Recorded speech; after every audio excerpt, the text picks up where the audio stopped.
povo feliz, que adora a Deus com o coração, com a alma. Eu quero partilhar com vocês a palavra de Deus e convido você para abrir sua Bíblia comigo em Marcos capítulo 4, versos 35 a 41. Marcos 4, 35 a 41. Peço a gentileza de, lido o texto, você manter sua Bíblia aberta na passagem, para que você acompanhe comigo essa exposição. Marcos 4, 35 a 41. Jesus acalma uma tempestade. Naquele dia, sendo já tarde, disse Jesus aos seus discípulos: passemos para outra margem. E eles, despedindo a multidão, o levaram assim como estava no barco. E outros barcos o seguiam. Ora, levantou-se grande temporal de vento, e as ondas se arremessavam contra o barco, de modo que o mesmo já estava a encher-se de água. E Jesus estava na popa, dormindo sobre o travesseiro. Eles o despertaram e lhe disseram: Mestre, não te importa que pereçamos? E ele, despertando, repreendeu o vento e disse ao mar: acalma-te, emudece. O vento se aquietou e fez-se grande bonança. Então lhes disse: por que sois assim tímidos? Como é que não tendes fé? E eles, possuídos de grande temor, diziam uns aos outros: quem é este que até o vento e o mar lhe obedecem? O tema que eu gostaria de tratar com vocês nesta noite é: você não precisa ter medo, você precisa ter fé. E eu quero, à guisa de introdução, fazer aqui 4 declarações. E a primeira delas é que as tempestades da vida existem e elas são inevitáveis. Nenhum de nós passa pela vida blindado, numa estufa, numa redoma de vidro. A vida não se desenrola num jardim engrinaldado de flores, mas num campo minado. Pisamos estradas juncadas de espinhos. A viagem da vida nem sempre é com céu de brigadeiro, com águas esmaltadas. Passamos tempestades. Talvez a pandemia que assolou o mundo seja uma prova disso. Os mais ricos e os mais pobres sofreram de igual modo. Os empresários e os empregados, os velhos e os jovens, os mais crentes e os mais céticos sofreram de igual modo. Ninguém esteve ileso do problema. É assim na vida. Crente fica doente, crente bate carro, crente sofre acidente, crente enfrenta a tempestade. A segunda declaração que eu quero fazer é que as tempestades não só são inevitáveis, elas são também imprevisíveis. Elas chegam de súbito, nos colhem de surpresa, nos surpreendem. Você vai para o médico para um exame de rotina e descobre que está com uma doença grave. Você sai para uma viagem, como aconteceu aqui do lado, na cidade de Itapema. Estive aqui semana passada. Meu coração partiu ao ouvir essa história de um dos pastores da igreja, pastor veterano, cuja filha, ano passado, veio para passar Dia das Mães e sofre um acidente. Morre a filha, morre o marido, morre um filho. E no Dia das Mães tinha 3 caixões no funeral. Você não espera, mas um fato acontece. É uma separação amarga. É um luto doloroso. É uma situação que você nunca imaginou passar na vida, mas está passando. Sabe por quê? Porque as tempestades são imprevisíveis. Mas em terceiro lugar, as tempestades são também inadministráveis. Boa parte desses discípulos tinham nascido ao redor desse lago. Pelo menos 4 deles eram pescadores. Viviam não apenas ali, mas trabalhavam naquele lago. Tiravam daquele lago o seu ganha-pão. Conheciam cada palmo daquele lago de 21 quilômetros de comprimento por 14 de largura. Já tinham enfrentado outras tempestades e superado. Desta feita, eu fico pensando que eles disseram assim: vamos deixar o mestre descansar, nós temos conhecimento, nós temos experiência, nós sabemos resolver esse problema, mas não conseguiram. Aquilo que é doméstico fica estranho, aquilo que você conseguia resolver com o seu conhecimento, com a sua experiência, com a sua habilidade, agora não consegue mais. Mas há uma quarta verdade que eu gostaria de trazer aqui à guisa de introdução. É que as tempestades são também pedagógicas. Isso é consolador. Isso significa, irmãos, que o nosso Deus é soberano e Ele não é pego de surpresa. Deus não fica em apuros. Deus não está lá no céu esfregando as mãos sem saber o que vai fazer com essa guerra que assola o Oriente Médio. Deus não fica em apuros com os problemas que assolam a sua vida. Você e eu cremos que nem um fio de cabelo da nossa cabeça pode ser tocado sem que Deus saiba, sem que Deus permita, sem que Deus tenha um propósito. A sua vida não está solta ao léu, jogada de um lado para o outro ao sabor das circunstâncias. A sua vida está nas mãos daquele que governa os céus e a terra. A história não está à deriva.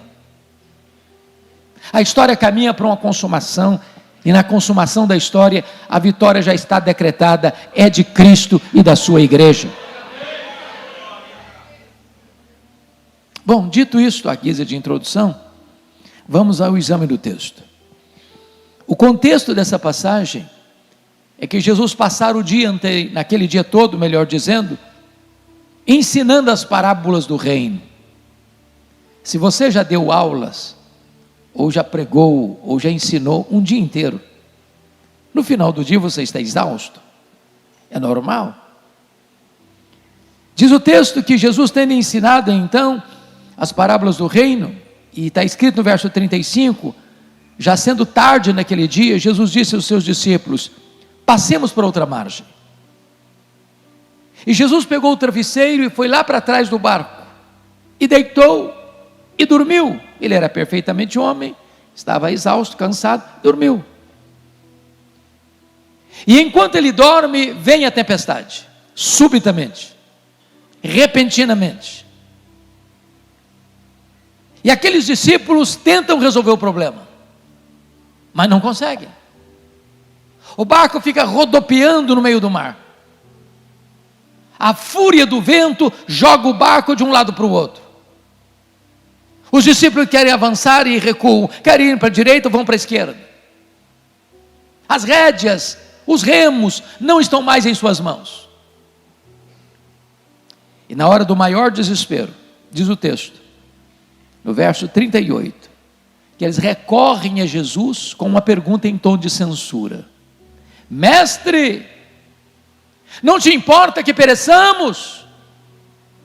E diz o texto, que Jesus, então, se desperta, repreende o vento, repreende o mar, e diz: acalma, emudece. E o vento se encolhe, e o mar recua, e há grande bonança. E Jesus então pergunta para eles assim, no verso 40, por que vocês estão com medo? Por que sois assim tímidos? Como é que não tem desfé? E eles, tomados de grande espanto, no verso 41, perguntam uns para os outros: quem é este, que até o vento e o mar lhe obedecem? Se vocês perceberam comigo, esse texto está regido por 3 perguntas. A primeira pergunta, no verso 38, é a pergunta dos discípulos a Jesus: Mestre, não te importa que pereçamos? A segunda pergunta é de Jesus aos discípulos, no verso 40: por que sois assim tímidos? Como é que não tendes fé? E a terceira pergunta, no verso 41, é entre os discípulos: quem é este que até o vento e o mar lhe obedecem? Ora, se o texto está regido por essas 3 perguntas, é sobre elas que precisamos conversar a partir de agora. Então vejamos a primeira pergunta, porque essa é a sua pergunta, essa é a minha pergunta, essa é a pergunta da nossa alma aflita, do nosso coração angustiado, das noites mais escuras da alma, dos gemidos mais pungentes do coração, das horas em que nós sentimos a morte mostrando para nós a sua carranca, no momento mais angustiante da nossa vida, onde não temos mais saída, onde parece que a vida vai perecer. E eles recorrem a Jesus, não com uma pergunta apenas, mas com uma censura severa: Mestre, não te importa que pereçamos? Em outras palavras, não estás vendo o perigo que estamos passando? Não vais fazer nada? Vais continuar dormindo? A grande pergunta é: por que eles estão fazendo essa pergunta em tom de censura? O que não está bem resolvido na cabeça deles? Primeiro, o que não está bem resolvido na cabeça deles é conciliar a ordem de Jesus: passemos para outra margem, com a tempestade. Porque no nosso imaginário, pensamos assim: se eu estou fazendo o que Jesus me mandou fazer, vai dar tudo certo. É céu de brigadeiro, não tem tempestade à vista. Pastor Alex, eu fui criado num berço evangélico, e desde criança eu aprendi uma música infantil na igreja: com Cristo no barco tudo vai muito bem, vai muito bem, vai muito bem. Só que Jesus estava no barco e não estava nada bem. Nada bem. Entender a tempestade que Deus mandou atrás do profeta Jonas é fácil. Ele estava numa rota de desobediência. Notinha de rodapé aqui, viu, irmãos? Crente desviado é endereço certo de tempestade. Deus vai mandar a tempestade atrás de você. Não para destruir você, para trazer você de volta. Agora, como você vai entender que você está fazendo a vontade de Deus, obedecendo a Jesus, e você está enfrentando uma tempestade? Como é que você vai entender que você é um dizimista fiel e um ofertante generoso e perde o emprego? Como é que você vai entender que você é um homem de Deus, cheio do Espírito Santo, e fica prostrado numa cama, consumido por um câncer? Como é que você vai entender que você é um pastor, cheio da graça de Deus, e tem que sepultar uma filha?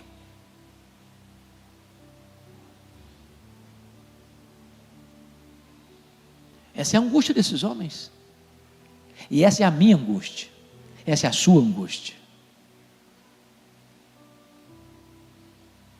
Mas há uma segunda coisa que não está bem resolvida na cabeça desses homens. Por que eles estão fazendo essa pergunta em tom de censura? Eles não estão conseguindo conciliar direito a urgência do problema deles com a aparente demora de Jesus. O que Jesus está fazendo no barco? Dormindo. Quem está dormindo não está agindo. E tem hora, irmãos, que a nossa angústia é tal que 1 minuto parece uma eternidade. Eles estão enfrentando uma crise medonha. O mar está revolto, o barco está enchendo-se d'água. A morte está mostrando para eles a sua carranca. E Jesus está dormindo. Essa é a nossa grande angústia. Obrigado, meu amado, muito obrigado. A demora.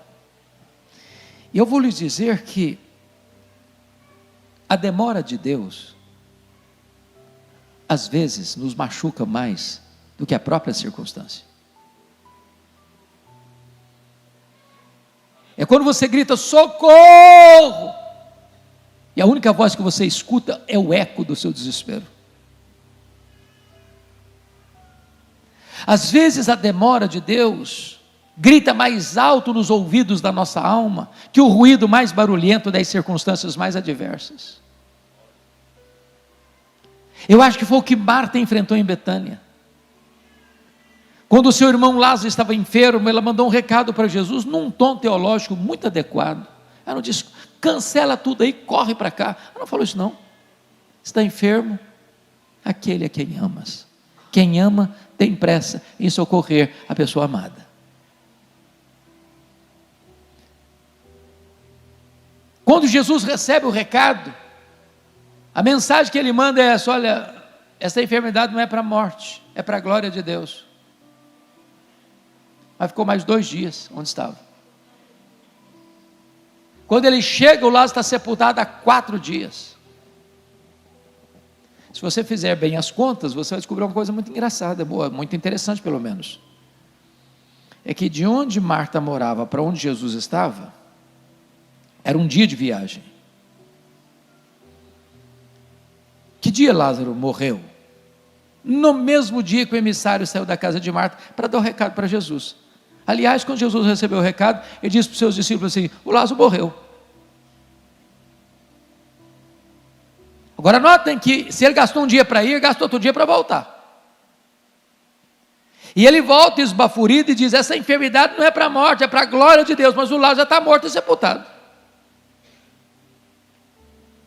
Se o homem gastou um dia para ir, Jesus fica mais 2 dias, são 3 dias. No 4º dia que Jesus vai, o Lázaro está morto e sepultado há 4 dias.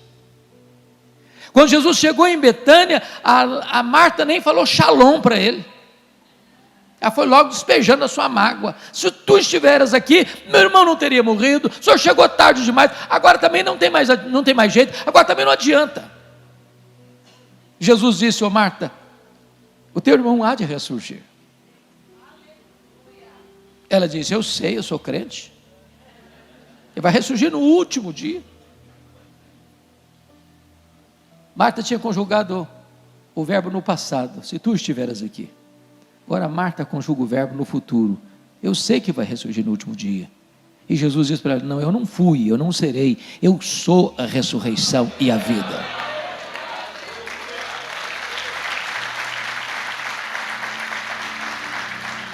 A grande pergunta é por que Jesus esperou até o 4º dia para ir? Porque Jesus não tem acaso, não tem coincidência, tem propósito. Havia uma crença entre os rabinos que até o 3º dia era possível que Deus usasse um homem para fazer um milagre de ressurreição, como aconteceu no ministério de Elias, de Eliseu, no próprio ministério de Jesus, no ministério de Pedro e de Paulo.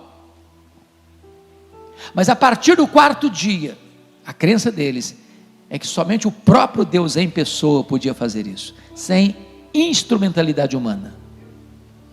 Pois Jesus esperou até o 4º dia, para que a nação de Israel se rendesse à verdade de que ele não era apenas um grande homem, ele era o próprio Deus entre os homens. Eu quero dizer para você que Jesus não chega atrasado. O Kairos de Deus não é igual ao Cronos humano. O tempo de Deus não é o nosso. Quando ele parece estar atrasado, é que ele está preparando algo maior e melhor para a nossa vida, porque não há Deus como o nosso que trabalha para aqueles que nele esperam. Mas agora vamos à segunda pergunta, porque diz o texto que Jesus se despertou e repreendeu o vento e repreendeu o mar, diz: acalma, emudece.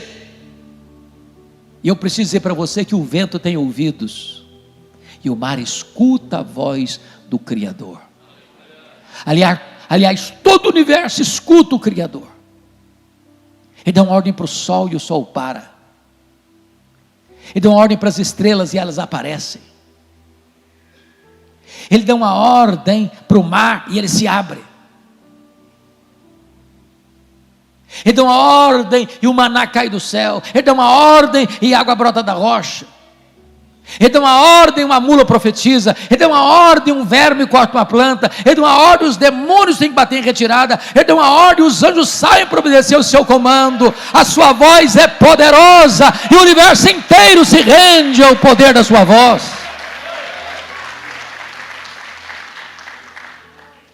Mas depois que Jesus dá uma ordem à natureza, agora ele faz uma pergunta para os discípulos. E a pergunta assim: por que vocês estão com medo? Como é que vocês não têm fé? Ô meus irmãos, me permita essa pergunta: se você estivesse lá, naquela circunstância, já de noite, num barco frágil, se enchendo d'água, o barquinho da pique, você estaria com medo?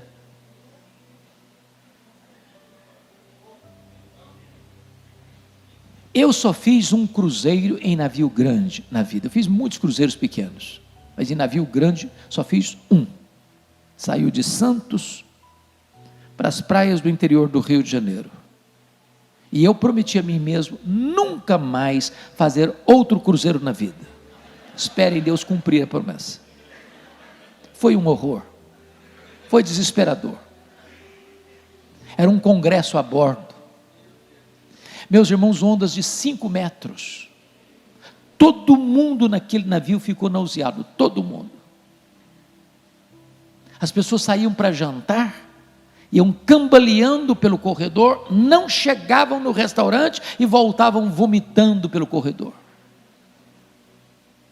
No dia que nós saímos, sabendo eu que tinha 8 horas e já estava insuportável na saída, eu fiz uma oração para Deus, disse: meu Deus, ou eu durmo ou eu morro, eu não aguento isso. Agora imagine você num barco pequeno, no meio do mar, de noite, o barco se enchendo d'água, e Jesus pergunta assim: vocês estão com medo por causa de quê? Que vocês não têm fé? A pergunta é: por que aqueles discípulos deveriam ter fé e não medo? Para lhes ajudar, darei um recurso mnemônico, com 4 palavras com a letra P. Por que eles deviam ter fé e não medo? Primeiro, eles deviam ter fé e não medo por causa da promessa de Jesus do verso 35. Jesus diz assim: passemos para outra margem. Se Jesus disse passemos para outra margem, qual era o destino deles? A outra margem. Se você esquecer todo o sermão da noite, mas lembrar-se desta frase, me dou por satisfeito. E a frase é esta: promessa de Jesus e realidade são a mesma coisa, porque Ele é o avalista da sua própria palavra. Nenhuma das suas promessas cai por terra. Em todas as promessas dele nós temos o sim, nós temos o amém. Então, se você conhece as promessas de Deus, você não precisa ter medo, você precisa ter fé. Se Ele prometeu, Ele é fiel para cumprir. E quando Ele faz, ninguém pode impedir a sua mão de fazê-lo. A segunda razão por que eles deviam ter fé e não medo, é por causa da presença de Jesus com eles. Quem é Jesus? O Criador do céu, o Criador da terra, o Criador do mar, o Criador do vento.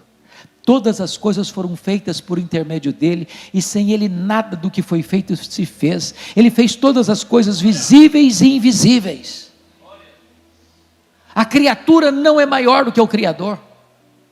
A criatura não pode vencer o Criador. Disse para vocês na introdução que o fato de nós sermos crentes não nos isenta de tempestade, mas o fato de Jesus estar conosco nos livra do naufrágio.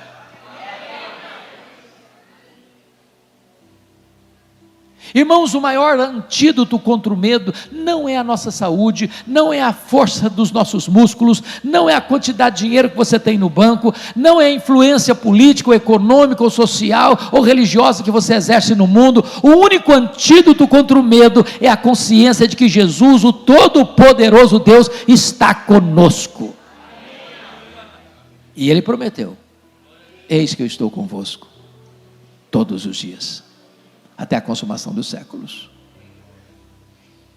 A terceira razão pela qual os discípulos deviam ter fé e não medo é por causa da paz de Jesus. Eu pergunto a vocês, o que Jesus estava fazendo no barco? Dormindo. Jesus sabia que a tempestade viria? Claro que sim. E se sabia, por que dormiu? Dormiu porque sabia que tudo estava sob controle. Então preste atenção nisso. Paz não é a ausência de tempestade. Paz é a consciência de que, apesar da tempestade, tudo está sob controle. Não do seu, não do meu, não do nosso controle, mas do controle de Jesus. Quarto lugar. Por que eles deviam ter fé e não medo? Primeiro, por causa da promessa. Segundo, por causa da presença. Terceiro, por causa da paz. Quarto, por causa do poder de Jesus. É muito interessante que Marcos reúne ao redor desta passagem outros episódios que retratam o poder de Jesus. Primeiro, aqui Jesus demonstra poder sobre as forças da natureza.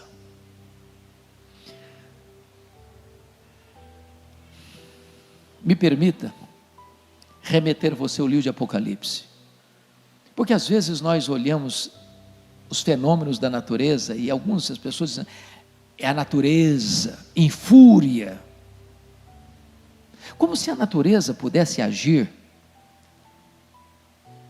à revelia do Criador. É terremoto, é maremoto, é tsunami, é tufão, é seca severa, é tempestade borrascosa, são enchentes avassaladoras. Mas quando você vai para o livro de Apocalipse e vai estudar sobre as 7 trombetas, quando as trombetas soam, o que é uma trombeta? É um instrumento de aviso. Os 7 selos, o mundo está perseguindo a igreja. As trombetas é o juízo parcial de Deus a este mundo que persegue a igreja. E quando as trombetas são tocadas, atingem os céus, o mar, os rios, a terra, os homens.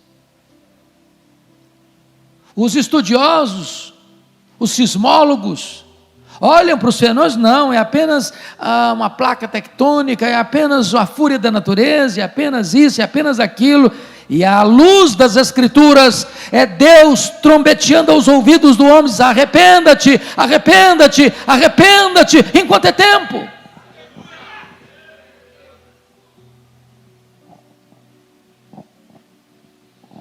Mas, quando eles atravessam o mar, e se você perceber a geografia, o mar da Galileia tem 21 quilômetros de comprimento por 14 de largura.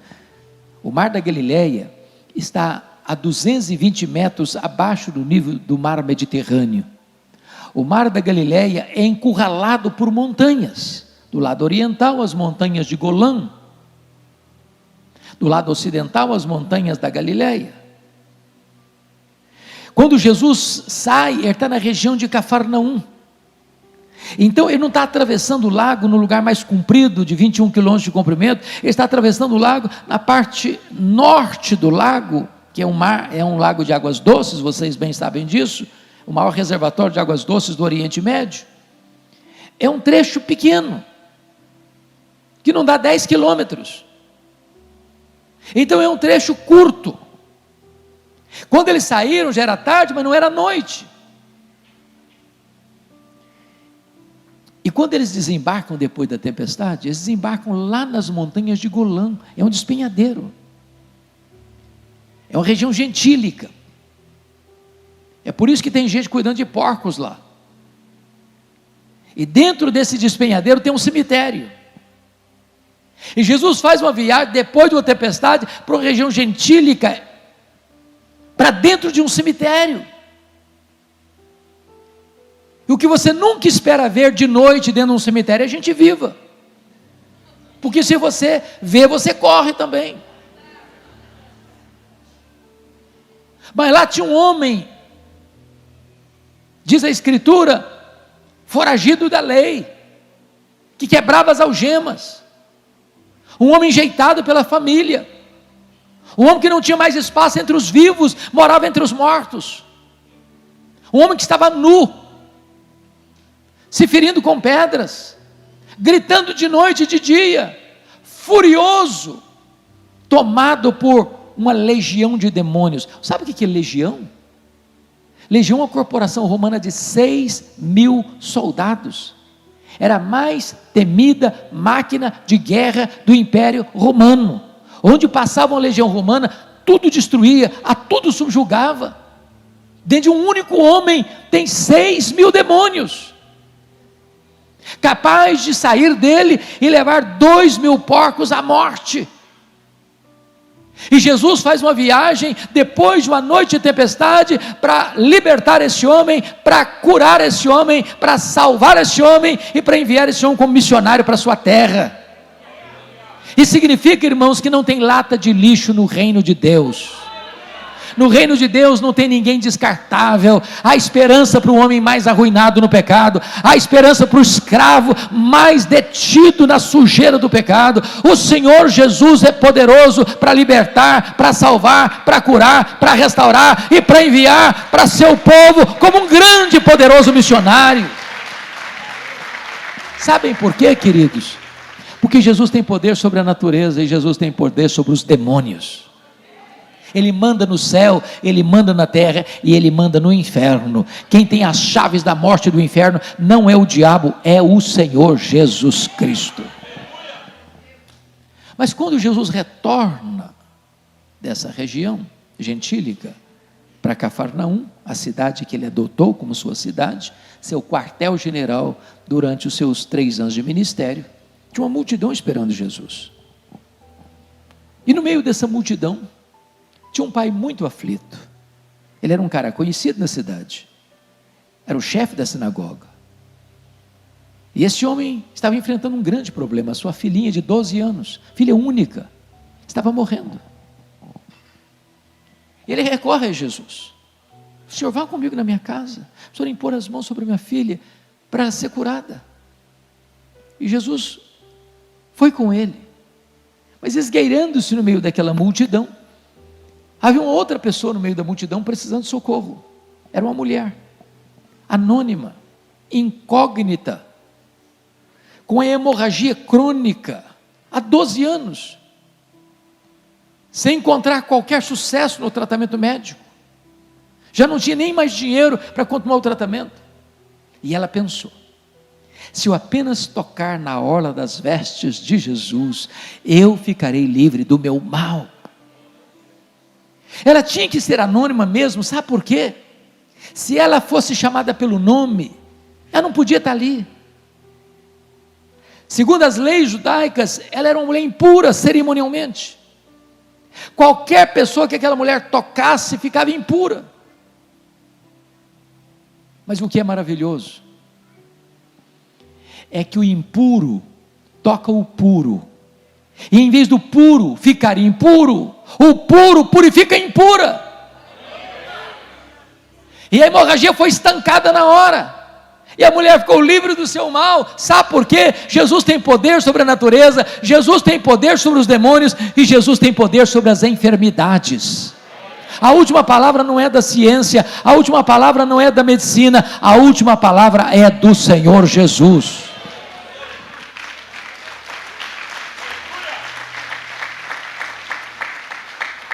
Enquanto Jesus atendia aquela mulher, chega um mensageiro da casa de Jairo e diz para ele: não incomodes mais o mestre, a tua filha acabou de morrer.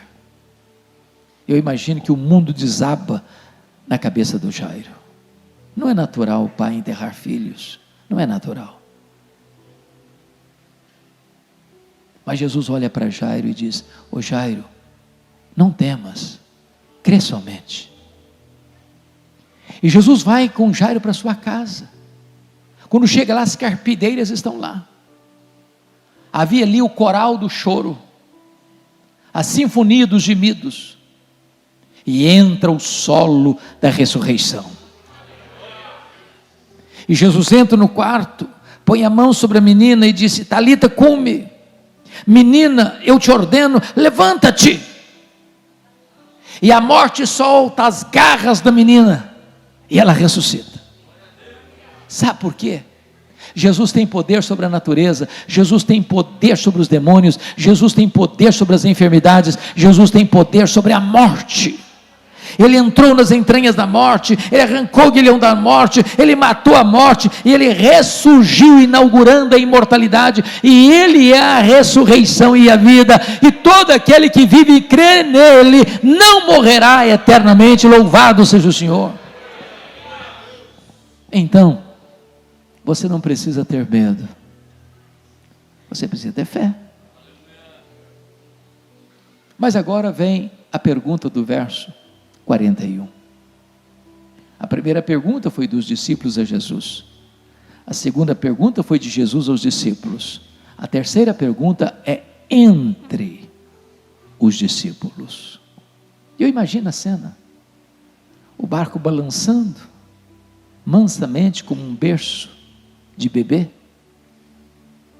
todos molhados, com os olhos estupefatos, e eles que já tinham escutado tantas coisas lindas, e tinham visto tantos milagres emanando das mãos de Jesus, mas agora eles experimentam algo que eles nunca tinham visto. Jesus acalmando a tempestade, e eles perguntam assim: quem é este, que até o vento e o mar lhe obedecem? Que pergunta emblemática. Hoje nós poderíamos responder essa pergunta.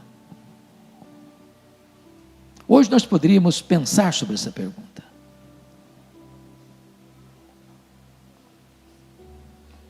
E nós poderíamos responder essa pergunta assim: este é aquele que, juntamente com o Pai e com o Espírito Santo, nos refolhos da eternidade, antes da criação do universo, traçou um plano perfeito, completo, eficaz, que nunca pode ser frustrado, incluindo a sua, a minha, a nossa vida.